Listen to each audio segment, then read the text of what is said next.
yang dilakukan Israel ketika dia diserang oleh Hamas tanggal 7 Oktober, apakah proporsional nggak dengan serangan yang dilakukan ke Hamas? Kan nggak proporsional. Iya. Tapi kalau Iran, dia katakan bahwa saya harus menyerang secara proporsional dulu, ya kan?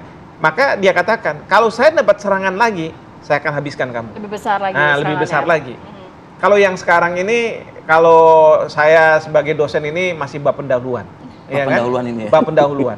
Bab pertama. Pembahasan masih belum ada nih, ya kan? Iya. Pembahasan belum ada. Karena Iran juga berhitung juga mungkin bahwa kalau dia habis-habisan melakukan serangan ke Israel saat kemarin itu ya? Saat kemarin ini, apakah ini tidak akan membesarkan perang, eskalasi di Timur Tengah? Satu.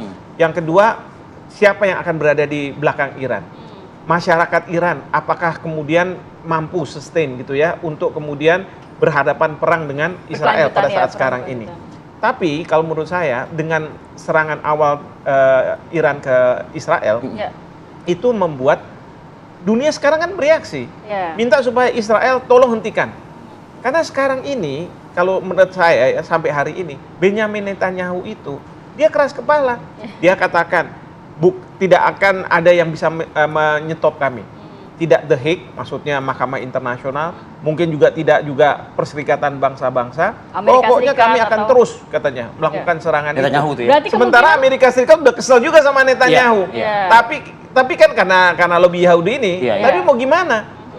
Saya tadinya berpikir, wah mungkin juga ya Presiden Joe Biden akan menggunakan oposisi yang ada di Israel, rakyat yang tidak setuju, untuk menurunkan Benyamin Netanyahu. Kan Amerika Serikat pinter kalau udah urusan-urusan kayak begini nih ya. Qaddafi aja dibuat kayak begitu kan. Nah, tapi kalau melihat di Amerika Serikat sendiri kan sudah banyak masalah internal ya. Dalam arti menghadapi pemilu, belum lagi kondisi ekonominya dan lain-lainnya. Berarti akankah Amerika Serikat juga akan ikut campur nantinya dengan langkah yang anggap saja Israel tidak mau mendengarkan Amerika Serikat, tetap akan menyerang Iran nantinya? Kita tahan dulu. Oh iya. Ya, kami akan kembali. Ya, baik, kembali lagi di Apa Kabar Indonesia Pagi. Prof, kalau menyambung pertanyaan tadi mengenai saat ini kan kondisi Amerika juga lagi tidak baik-baik saja begitu ya, untuk tetap memberikan supportnya kepada Israel. Kalau memang Israel dalam tanda kutip lah masih membandel aja gitu, udah dikatakan jangan serangan berbalik ke Iran, nantinya akan seperti apa? Apakah cukup kuat juga untuk Israel dua wilayah, Iran diserang, kemudian juga Gaza Palestina juga diserang? Ya. Yang pasti kalau Amerika Serikat posisinya adalah mereka akan mendukung apapun yang dilakukan oleh Israel. Ya. Cuman masalahnya gradasinya. Apakah mendukungnya itu 100% atau mendukungnya sambil melihat situasi secara internasional seperti apa. Kalau saya lihat Joe Biden, dia tidak kemudian 100%. Karena dia juga bicara dengan Perdana Menteri Netanyahu bahwa jangan melakukan ini, diminta untuk melakukan itu dan sebagainya, meskipun tetap aja Netanyahu membandel kan gitu. Tapi kalau misalnya mungkin Partai Republik, Donald Trump yang menjadi presiden, dan beliau juga mengatakan kalau misalnya saya sekarang jadi presiden, mungkin dia akan serang dulu Iran gitu kan, sebelum kan kejadian 1 April. Ini baru kejadian serangan Iran ke Israel itu kan hari Sabtu. Jadi kan jedanya panjang ini. Ya langsung serang aja gitu kan. Kira-kira seperti itu. Kalau sudah ada rencana-rencana akan menyerang Israel. Itu jika Republik yang berkuasa saat Kalau ini. Republik atau Donald Trump yang berkuasa begitu kan. Nah, jadi itu tergantung dari gradasinya.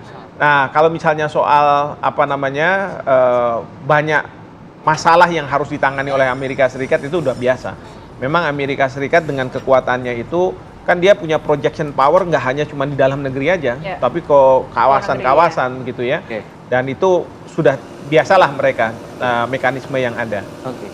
Mas Anan, bantu kami juga Mas. Ini kalau kita lihat di stasiun TV Al Jazeera, sepertinya kok pemberitaan agresi Zionis Israel ya di Gaza ini semakin merajalela di tengah ya. Kita juga tersita perhatian kita dari serangan Iran kemarin ke Israel. Ya, betul sekali bahwa operasi militer serangan udara yang dilakukan oleh Israel di jalur Gaza ini semakin meningkat, seolah-olah ini tidak ada yang memonitor, tidak ada yang melihat. Ini serangan terbaru yang terjadi di Rafah, di perbatasan dengan Israel, di mana pada hari kemarin itu melakukan serangan ke sebuah rumah, membom sebuah rumah, sehingga salah penduduk rumah tersebut, kita tahu di Arab itu, di Timur Tengah itu rata-rata mereka itu satu apartemen terdiri dari puluhan orang, dan itu hancur lulanta di Rafah. Kemudian selain itu juga serangan dilakukan bahkan sekarang di tepi barat ya, dekat dengan Yerusalem, di tepi barat di kota Nablus itu.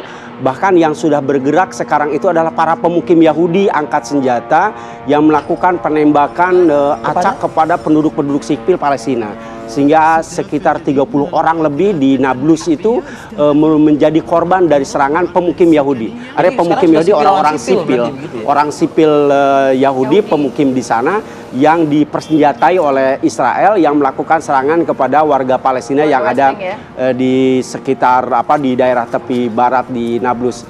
Nah ini salah satu tadi berita di Al Jazeera dikatakan jangan sampai semua dunia ini mengutuk ke Iran yang melakukan serangan rudal kepada Israel, tapi sampai hari ini tidak bisa menghentikan serangan di jalur Gaza dan justru melebar di tepi barat. Ini kalau masalah politik di Indonesia namanya pengalian isu. Atau teori konspirasi. Teori.